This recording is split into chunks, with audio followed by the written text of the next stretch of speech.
Well, happy Monday, NFT.NYC community.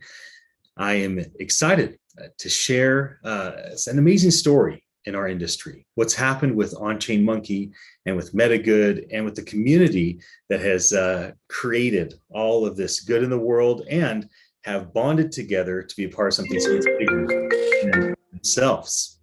I'd like to introduce the two people that are with me, Bill Ty and Amanda Terry. Both of you spoke at Town Hall last year. I remember Jody Rich interviewing you and having you share with our community about all the amazing things that were happening up to that point, the fall last year.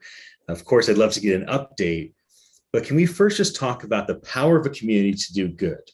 Bill, I'd love for you to share how you've seen this play out with the OnChainMonkey community and through Metagood. How has community come together and done things of great significance with this new technology and a new approach to how we're doing things? You know, I have to say I am incredibly delighted to be part of this community myself, because when we put this together, it was a little bit of an experiment because, we all know that in every person on this planet, there's a little bit of goodness that they like to share with other people. It's not always clear how you get those people together to collaborate around things, but if you can, it's very clear that there's a lot of power in communities. And while this NFT wave was starting to unfurl, the three of us thought, maybe there's a way to use the economic alignment of interest around what these digital assets are to get people to collaborate, put their heads together, put their hearts together, and just get stuff done. And it's been blossoming. I think some of the things that we've been able to accomplish, and Amanda can kind of go through them if you want me to cut here. It's just been tremendous. I think, the NFT as a tool has allowed us to effectively create an economy of good karma, where we draw a certain kind of people that just wants to do good things for other people and our planet and our world, and it expresses itself in so many ways. It's really wonderful to see. Amanda, I'd love for you to share the inspiration behind Metagood. Sure. Yeah, actually, the inspiration was probably back in 2018. Bill was investing in Dapper Labs and told Roam, the CEO of Dapper, suggested that he created a crypto kitty called Hanu Kitty, which stands for turtle cat in Hawaiian. And they decided to auction it off in the Necker Blockchain Summit. I think they raised about 50 grand, and all of the proceeds went to Captain Paul Watson and the Sea Shepherd Society to park a boat off the coast of Antigua to protect a turtle nesting area from poachers. So that was 2018. CryptoKitties was just kind of, hitting its stride. And I think ever since then, probably the last 3 years, this idea has been kicking around a little bit in Bill's head on how do you do that, but how do you do that at scale with like a 10,000 profile pic collection, or let's say multiple collections helping multiple different communities and causes. And we were fortunate that he brought Danny, my co-founder, and myself together to start Metagood just a little over a year ago in May. So we're a year old.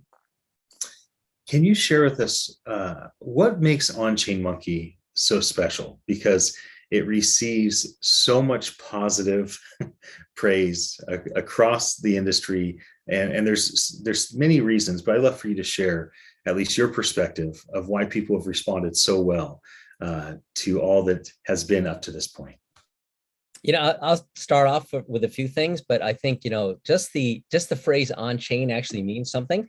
It's for those that are not super deep into the crypto stuff, and maybe some that are, putting all of the assets actually on chain in a single block is a technical accomplishment that brings a lot of efficiency and makes everything indelible in a way that many of the other NFT ecosystems are not.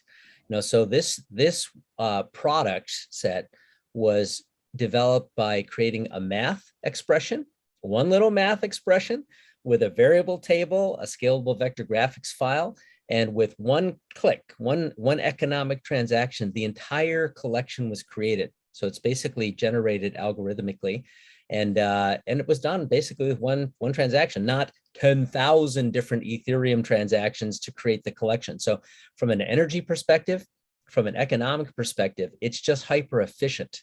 And it allows the purpose of what we want to do with this community in aggregating capital to flow to good things, to not have a gigantic tax on it. And it's just, I think, a wonderful way to drive what we want to accomplish, which is to marshal the community's collective interests to do good things. And I'll piggyback a little bit on what Bill was saying too. And we're just truly like a collection of firsts. I mean, obviously being the first profile pic collection all on chain, a single transaction, that was a big deal from a technical perspective. We were also the first to project our NFTs on landmarks in San Francisco and LA. They did was to kind of create awareness about OnChainMonkey. And then also kind of as a preview to, we did a number of projections during COP26 this year on the Armadillo building in Glasgow, Scotland, while world leaders were meeting to kind of raise awareness and inspire, hopefully, 1 billion people to try to solve the climate crisis. So I think we're the first to kind of really, ask for forgiveness, not permission, and going ahead with that. We were the first to also support a number of different causes, which we can get into, but basically through the sale of our NFTs, we've been able to do some incredible things from, getting Sharbat Gula, who was formerly known as Afghan Girl on the cover of Nat Geo magazine, and her family safely out of Afghanistan to Italy. That happened Thanksgiving Day. To we partnered with Axie Infinity and did an esports charity tournament where, in conjunction with the Axie community, raised over $450,000 to rebuild homes in the Philippines impacted by the typhoons. And there were many, actually, I will say, many different crypto communities coming together for Ukraine. I think our contribution was kind of creating our own NFT where we had a mosaic of 25,000 monkeys in the shape of the globe with a heart over Ukraine. And we were able to raise, 185 grand in a couple weeks. And we were able to basically, then we had all of our NFT holders vote for which charity it would go to. So that was actually our first kind of snapshot vote. And they decided for it to go to Save the Children for humanitarian aid in Ukraine. I feel like an interviewer could just say, tell me more about that for a couple hours, and that there's a deep, deep well of incredible firsts and lots of meaningful accomplishments that the community's been able to do together. One of the things that's been announced recently is the DAO, a decentralized autonomous organization. And talk about the vision for the DAO. What's exciting you and your team, the two of you, Danny, the broader team, about the DAO? I'd love to hear your thoughts and insights on that. Yeah. DAOs, I think, of course, that have the word in them, decentralized. And I think, we started off with our own little team coming up with ideas that we thought were potentially meaningful. And we relied on the community to kind of either respond or not. So in a way, we created a bit of a vetting process. And I think because of the type of people that have been drawn to our community, they are generally people that care about things. And so I think what we've got now is this fabric that is quite wide with thousands of people that have interesting ideas that also are self-generating from the base of the community, not top down, right? So it's truly a decentralized process where people can engage both by bringing things up to the community and reacting to other people's ideas. So I think we are closer, I think, to the true sense of what a DAO is supposed to be about: a community-driven idea generation, vetting process, and collective action machine, versus some of these other things that are just kind of attracting a lot of speculators and people that just want to try to make a quick buck off of some activity in a thing, and they lose their audience. So I think I'm very proud to see what our community already has been able to accomplish. And when you talk about interviewing us for a long time with a lot of stuff, there's more stuff to come, because it's not just our team, it's thousands of people with interesting ideas, whether they're, fueling somebody else's Web3 startup or an open source project they want to see succeed, or charitable things like we've already been doing. It's this has a lot of power if it can scale at great size, and it has all the potential. I think we're proving it every day. Amanda, can you tell us about Karma that's going to be dropping on June 29th? What's unique about this? This will be your second thing that you're bringing to the community, and of course, inviting new people to come and participate. Love to hear more about Karma. Right. So our Genesis collection, was 10,000, as Bill mentioned, SVG files. The art was relatively simple because it was all on chain, a single transaction. We've kind of gone and swung the other direction for Karma, and we hired. What's really cool is actually it came out of our community. So one of our community members took his OnChainMonkey and did his own monkey derivative. He was a Hollywood animation artist. He tweeted it out, and he got so many likes from our community and people asking him, "Hey man, can you make this for me?" And so we just reached out to him and we asked, "Hey, would you like to join us and work with us and help launch our Karma collection?" And he came and joined us full time. And then he went and hired a number, his boss and two other animators from Hollywood who had together worked on Rio, Ice Age, Ferdinand. They'd won the Annie Awards. It's one of the top industry awards for animation. And they've been working on this collection since October. So it's just incredible art. They're kind of your Genesis monkey will eat a dessert. So it could be an ice pop, a divine donut, or one of our rare celestial cakes, which have been selling for like 65 to 80 ETH. And then you will basically create your Karma monkey, and it will have the traits of your Genesis monkey, but it's kind of like this Disney-esque 3D character, and they're going to be super fun. And so far we've only done reveals of the K1s of the if you eat the ice pop. So there's even more reveals to come in the coming weeks for K2 and K3. I think K3 we've already agreed to let Charlie Lee, creator of Litecoin, who's one of our investors. He's been a big OnChainMonkey supporter, and he's asked if he could be the first one to reveal his K3. So he will probably be the first one.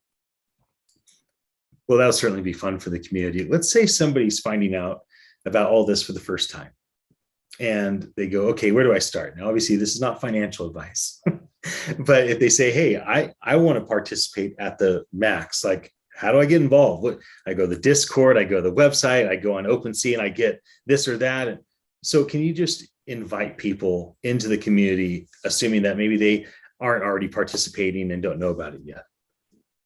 I mean, definitely our community lives on Discord and Twitter. So that's an easy place to start. And then, pre-mint, which will be June 29th. I mean, you can still come in and get the Genesis monkey.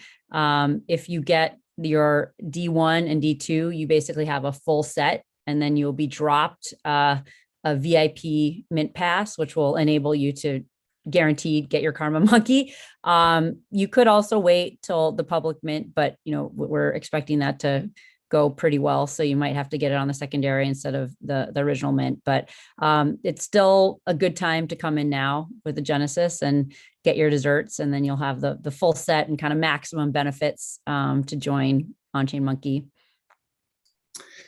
As we wrap our conversation, I wanted to ask, what types of projects do you like to see OnChainMonkey support? Because your desires might be the loudest voice in the room, but ultimately it's the community that will make decisions together and the DAO that will cast their decisions together. And so just personally for the two of you, what projects are you most passionate about? And would you like to see the community have consensus in supporting? For me, it's really what the community wants to do, presuming, which I think is true, that we already have people that want to support good things, because culture, every company, the community itself is not a company, but every company takes on a certain kind of culture that is usually reflective of the founders. And I think what we did is we formed that early and we spread it to the initial community members. And it's a good vibe, so I'm hoping that it just carries on and that the stuff that comes up is great.